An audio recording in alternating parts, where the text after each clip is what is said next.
Hey everyone, Cat the intern here. Jonas won't be able to be here tonight. Some family business. So we'll jump right into tonight's story. I'm also supposed to tell you all that we're having a special broadcast on Christmas Eve at 8 p.m. So I hope everyone can be there. Have a great night.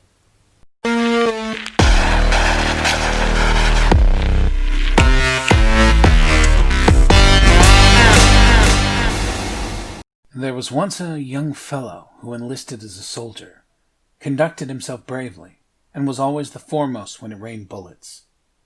So long as the war lasted, all went well, but when peace was made he received his dismissal, and the captain said he might go where he liked. His parents were dead, and he had no longer a home, so he went to his brothers and begged them to take him in, and kept him until war broke out again. The brothers, however, were hard-hearted, and said, "What can we do with thee? Thou art of no use to us. Go and make a living for thyself."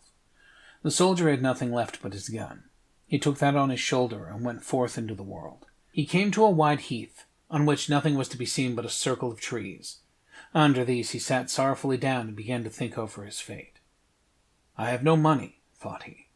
"I have learned no trade but that of fighting. And now that they have made peace, they don't want me any longer. So I see beforehand that I shall have to starve."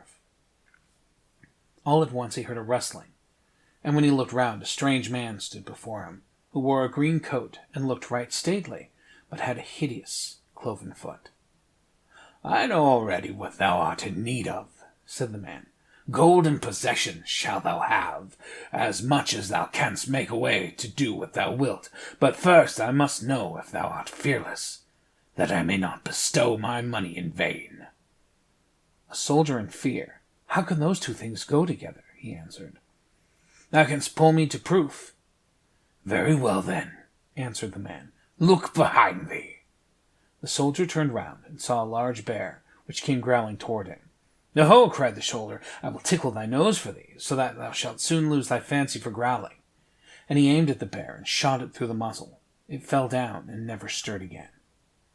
"I see quite well," said the stranger, "that thou art not wanting in courage, but there is still another condition which thou wilt have to fulfill." "If it does not endanger my salvation," replied the soldier, who knew very well who was standing by him. "If it does, I'll have nothing to do with it." "Thou wilt look to that for thyself," answered Greencoat. "Thou shalt for the next 7 years neither wash thyself, nor comb thy beard, nor thy hair, nor cut thy nails, nor stay one paternoster. I will give thee a coat and a cloak, which during this time thou must wear. If thou diest during these 7 years, thou art mine. If thou remainest alive, thou art free, and rich to boot for all the rest of thy life." The soldier thought of the great extremity in which he now found himself, and as he so often had gone to meet death, he resolved to risk it now also, and agreed to the terms. The devil took off his green coat, gave it to the soldier, and said, "If thou hast this coat on thy back, and puttest thy hand in the pocket, thou wilt always find it full of money." And then he pulled the skin off the bear, and said, "This shall be thy cloak, and thy bed also, for thereon shalt thou sleep, and in no other bed shalt thou lie, and because of this apparel shalt thou be called Bearskin." After this, the devil vanished. The soldier put the coat on, felt at once in the pocket, and found that the thing was really true. Then he put on the bearskin and went forth into the world, and enjoyed himself, refraining from nothing that did him good and his money harm. During the first year his appearance was passable, but during the second he began to look like a monster. His hair covered nearly the whole of his face, his beard was like a piece of coarse felt, his fingers had claws, and his face was so covered with dirt that if crust had been sown on it, it would have come up. Whosoever saw him ran away, but as everywhere gave the poor money to pray he might not die during the 7 years, and as he paid well for everything, he still always found shelter. In the 4th year he entered an inn where the landlord would not receive him, and would not even let him have a place in the stable, because he was afraid the horses would be scared. But as Bearskin thrust his hand into his pocket and pulled out a handful of ducats, the host let himself to be persuaded, and gave him a room in an outhouse. Bearskin was, however, obliged to promise not to let himself be seen, lest the inn should get a bad name. As Bearskin was sitting alone in the evening, and wishing, from the bottom of his heart, that the 7 years were over, he heard a loud lamenting in the neighboring room. He had a compassionate heart, so he opened the door and saw an old man weeping bitterly and wringing his hands. Bearskin went nearer, but the man sprang to his feet and tried to escape from him. At last, when the man perceived that Bearskin's voice was human, he let himself be prevailed on, and by kind words Bearskin succeeded so far that the old man revealed the cause of his grief. His property had dwindled away by degrees. He and his daughters would have to starve, and he was so poor he could not pay the innkeeper, and was to be put in prison. "Well, if that's your only trouble," said Bearskin, "I have plenty of money." He caused the innkeeper to be brought thither, paid him, and put a purse full of gold in the poor old man's pocket beside. When the old man saw himself set free of all his troubles, he did not know how to be grateful. "Come with me," he said to Bearskin. "My daughters are all miracles of beauty. Choose one of them for thyself as a wife. When she hears that thou hast done for me, she would not refuse thee. Thou dost in truth look like a little strange, but she will soon put thee to rights again." And this pleased Bearskin well, and he went. And when the eldest saw him, she was so terribly alarmed at his face that she screamed and ran away. The second stood still and looked at him from head to foot, but then said, "How can I accept a husband who no longer has a human form? The shaven bear that once was here and passed itself off for a man pleased me far better, for at any rate it wore a hussar's dress and white gloves. If it were nothing but ugliness, I might get used to that." The youngest, however, said, "Dear father, that must be a good man to have pledged you out of your troubles. So if you have promised him a bride for doing it, your promise must be kept."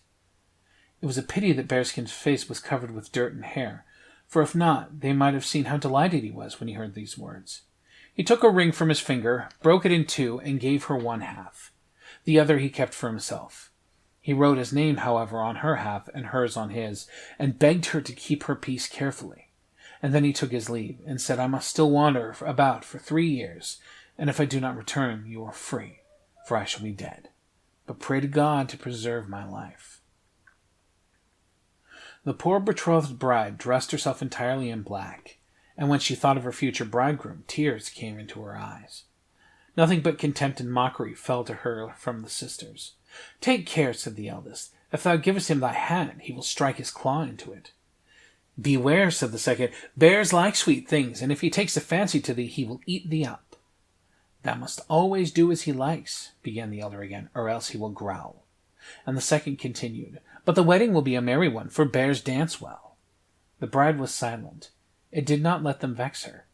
Bearskin, however, traveled about the world from one place to another, did good where he was able, and gave generously to the poor that they might pray for him. At length, at the last day of his 7 years had dawned, he went once more out into the heath and seated himself beneath the circle of trees.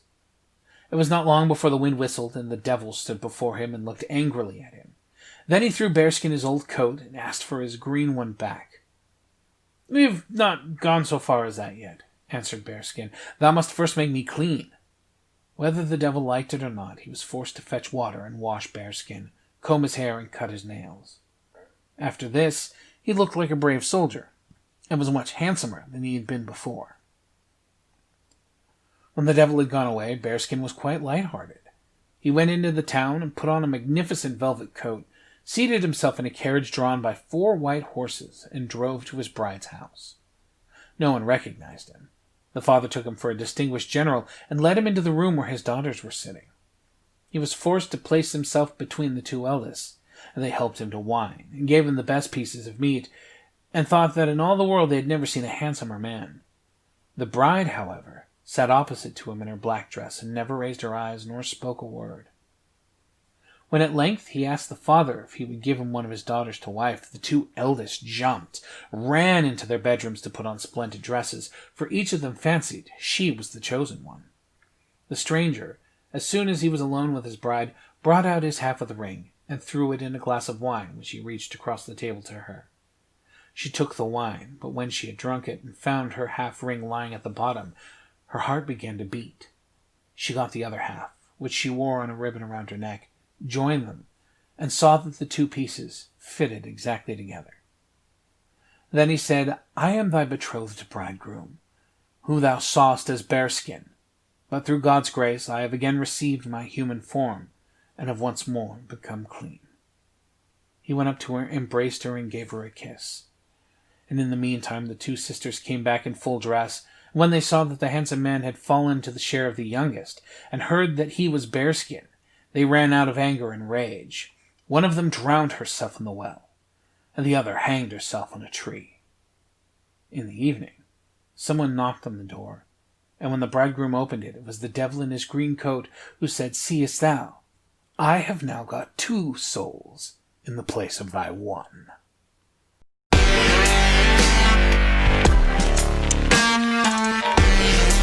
Stories from Dark Places was recorded before an imaginary studio audience. All stories performed on this podcast have express written consent from the original author. Jonas Armitage, his studio manager, and the entire staff of WZHP Radio Innsmouth are fictitious characters, and it's probably for the best that you continue to believe that.